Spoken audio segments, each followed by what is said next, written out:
Gunung Kawi, turning your family into monkeys. Yes, welcome. I recently came across the legend of Gunung Kawi. Like Gunung Kamukus and Gunung Tidor, it's a hill that's used for Kajawan rituals. I say hill. This one is more of a mountain. It is a mountain, yes, whereas the other two are hills. In particular, it's used for the Pesugihan ritual, which is a ritual that's used to create wealth for those taking part in the ritual.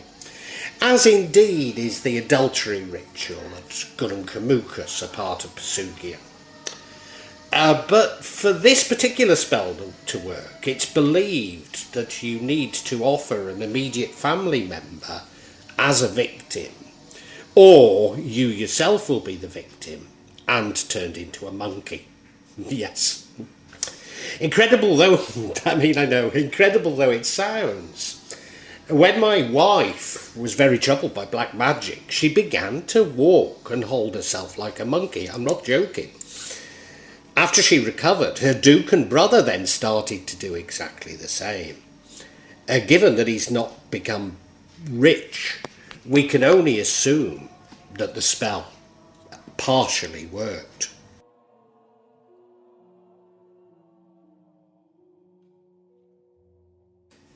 Gunung Kawi. Gunung Kawi is a seemingly inactive. I say seemingly inactive. I mean, maybe it's active, but it's in living memory. It's not erupted. Stratovolcano near Malang in East Java.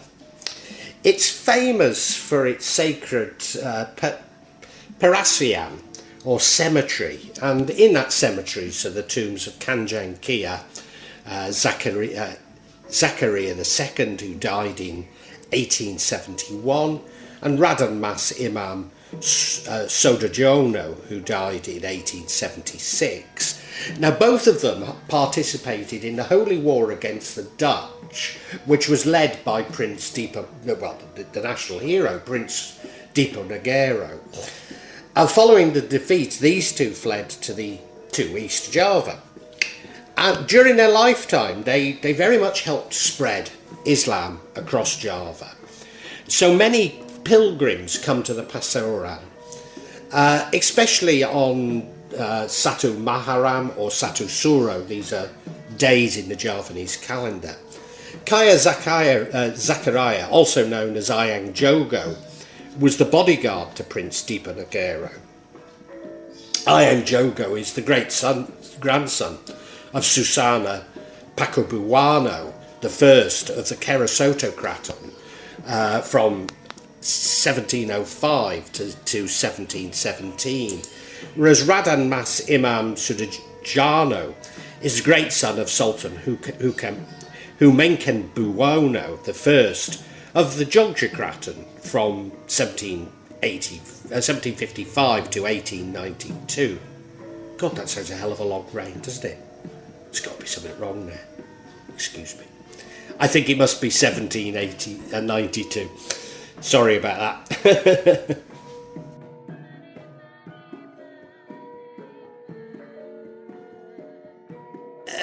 The legend. Eyang Jugo's tomb was not originally known as a place of Pesugihan pilgrimage. As I've said, Pesugihan meaning the use of black magic to create wealth, until a man from China named Tamyang arrived. It's said that Eyang Jugo had travelled to mainland China, and he met a pregnant woman who'd lost her husband. Eyang Jugo helped the widow, who was obviously living in poverty, and the woman was very happy and grateful for his help. And when Eyang Jugo returned to the island of Java, he advised the woman that when her child grew older, that he was to come to Gunung Kawi. The poor widow's son was named Tamyang, and so Tamyang did indeed come to Gunung Kawi to repay the kindness of Eyang Jugo. So he took good care of Eyang Jugo's tomb. Tamyang is said to have worn black clothes and built a place of prayer in Chinese style. Indeed, there's many Chinese style buildings around Gunung Kawi, and it's this that really kicked off the pilgrimage to Gunung Kawi. So rather interestingly, along with, say, Babi Nyepet, this is an example of a magic which crosses what is often quite a strict racial divide between the Chinese and the Javanese.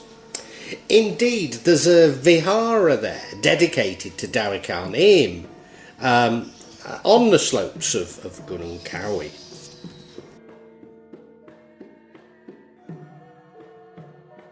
The mysteries. The Pesugihan from Gunung Kawi is said to be able to create wealth for up to 7 generations, although many others believe that the wealth will disappear when the person who performed the ritual dies. In Gunung Kawi there's a tree that's said to have been planted by Eyang Jugo, and the tree is called the Stick of Belonging.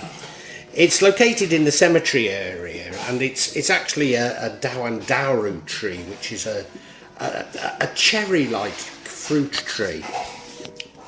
It's also known as the Shaintu, or God tree, by the Chinese. And pilgrims will wait below its branches for fruit or leaves to fall on them, and meditating under the branches until it will happen. In fact, some will do this for days or even weeks without eating or drinking. And there are stories of people becoming ill, while they're not eating and drinking and meditating under the tree. It's said that the fruit, or if the fruit or leaf is stored, it can increase somebody's wealth. However, as the name suggests, it can take months of patience to wait for some parts of the tree to fall. Although it was first built in Blitar in East Java, there's a hermitage house which is rumoured to have a connection to Gunung Kawi Pesugihan. This hermitage house was given to Eyang Sojo's closest follower, Ki Maridun. There's various sacred relics belonging to Eyang Sojo in there, including pillows and bolsters made from coconut trees, as well as spears from the Diponegoro War. There's also a palace that once belonged to Raja Kemasara, the Hindu prince of the kingdom of Kediri. And this was much later used by the Dutch to imprison Sukarno, who became the first president of Indonesia. Now the Petilasan has been used as a place of worship and the practice of Pesugihan. And many ritual activities are carried out on Legi Jumat, which is a day in the Javanese calendar, because that's believed to be the funeral day of Eyang Jugo. Whilst the 12th of the month of Suro is the day commemorated of his death. According to the story, the legend, when performing rituals inside the tomb building, negative restrictions are not allowed. So one must enter with a clean body and a clean mind. The Pesugihan ritual of Gunung Kawi is said to be carried out in a simple way. Pilgrims are required to perform 3 penances for 3 days under the sacred tree.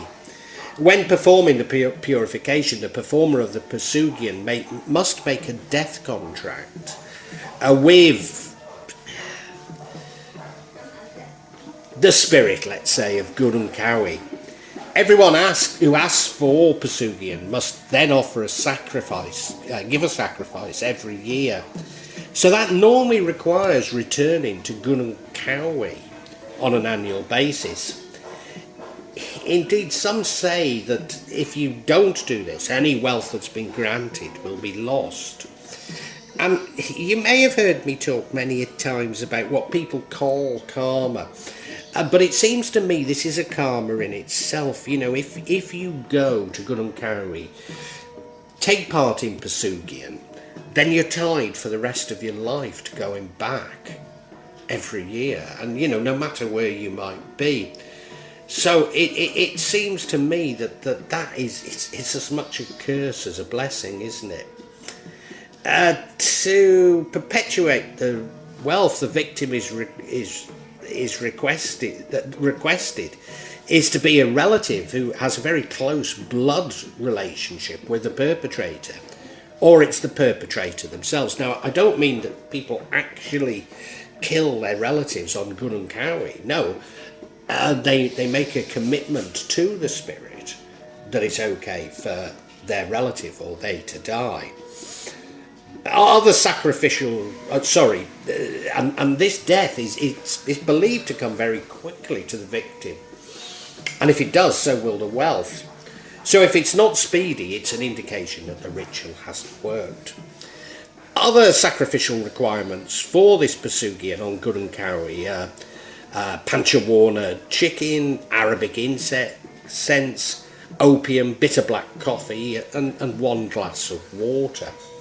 Then the person performing the Pesugihans has to ritually bathe and to continue chanting a mantra. After performing the ritual, the Dendaroru leaf will fall, and the performer of the Pesugihan must keep this leaf for life. Dendaroru leaves are able to provide sustenance and give this magical money every day. In the Gunung Kawi Pesugihan area, there is also a jug filled with what is seen as magic water that's supposedly able to cure any disease. Those performing the ritual are finally given 2 small jimat or talisman to place in their homes above windows and doors. The idea to start the Bentel cigarette empire, which went on to become the largest conglomerate in Indonesia, came to Hok Leong during a visit to Eyang Jugo's Petisalan. And also the founder of the Saling group, Lim Song Leong, is said to have come to Gunung Kawi. Of course, in a country where you have such extremes of poverty and wealth, such rumours are bound to abound. Is there something sinister in these rumours? Does it tell us more about the distribution of wealth and power in Indonesia than it really does magic? And I have to say, I think it does.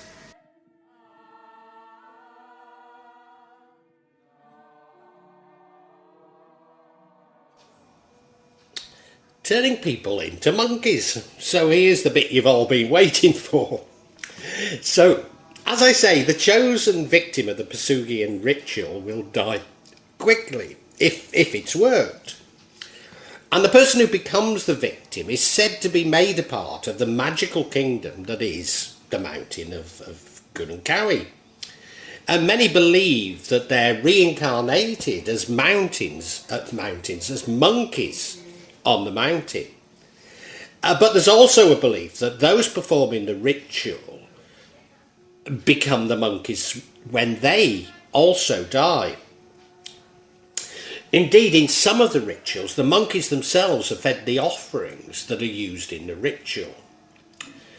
There's also a story about that a kaya turned 2 students from the local Islamic boarding school into monkeys, as they refused to come down from a tree that they were climbing to go into classes. Now, when I questioned my wife about her Dukan brother, she confirmed that he'd visited Gunung Kawi many times, but she was unaware of the legend of the monkeys. Nevertheless, despite her not remembering everything that happened when she was badly affected by her brother's black magic, she does recall beginning to take the posture and to walk like a monkey.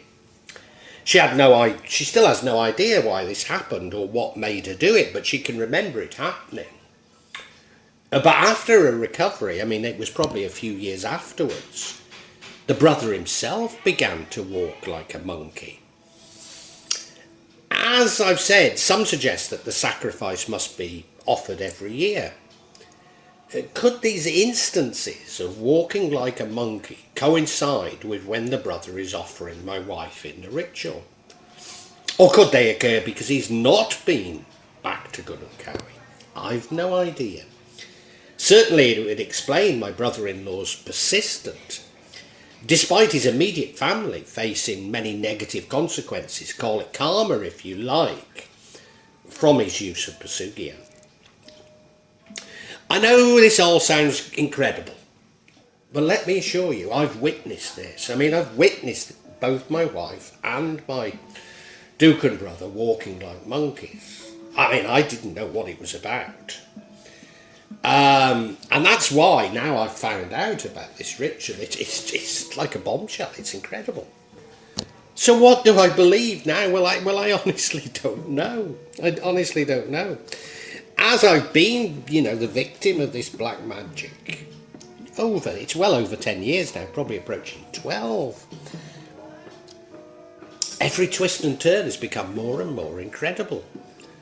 Everything that has happened. I started off as not just a Western skeptic, but you might want to call me a scientist. And the more I find out, the more it's looking real, for want of a better word. Like all the places of Kajawan ritual, Gunung Kawi is now very commercialised. So there's certainly economic incentives to promote this myth. Indeed, prostitution, if you understand what I mean, I don't think I can say the word, is prominent in the local villages, as it is in Gunung Kawi. And that's quite normal when you have a lot of visitors to a rural area, but that's an indication of the commercial incentives there are to keep these myths going. Like Gunung Kawi and Gunung Tidar, there are obvious links to the holy war of Prince Diponegoro.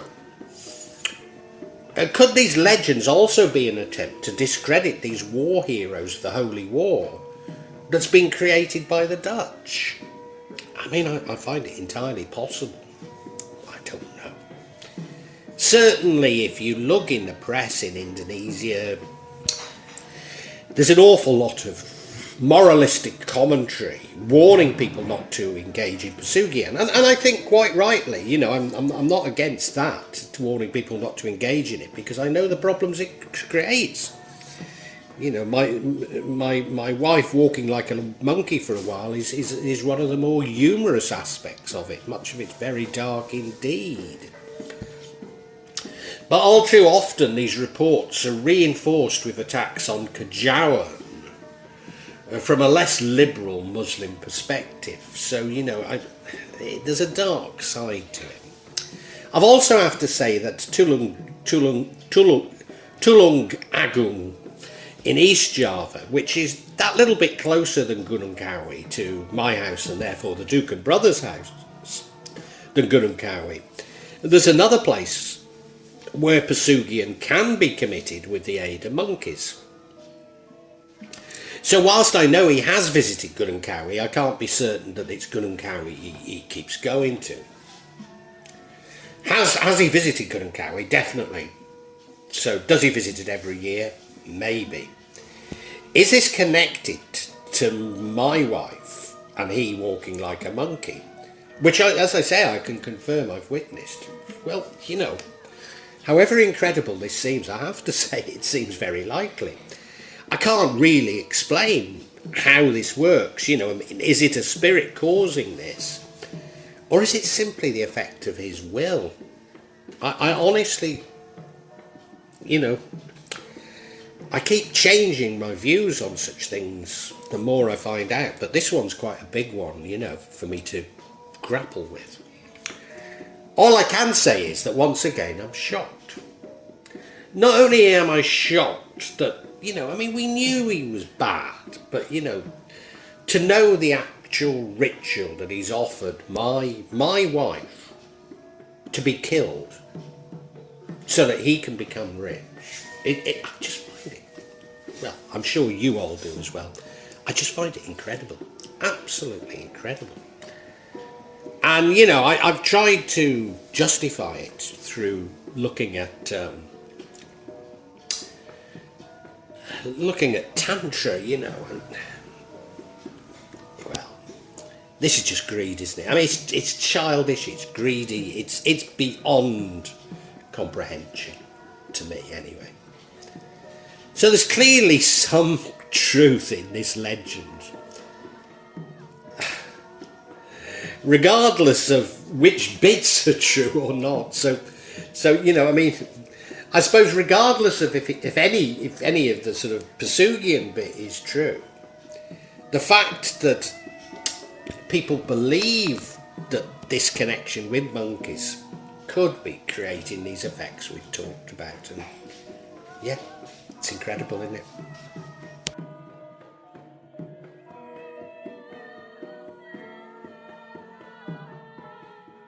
Well, I really hope you've enjoyed this vlog, and if you have, can you help me out a little?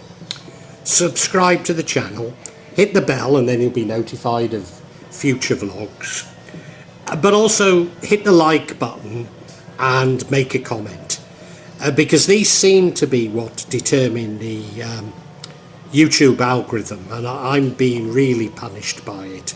So whatever help I can get from you is so appreciated. It really is. When I started this, I was going to do it this section, the real magic of Java. I was going to issue maybe every 2-3 months. Now it's happening maybe every 2 or 3 days. So yeah, if you hit the bell, you'll hear about it. And thank you so much. Thank you for listening. Really heartfelt thanks.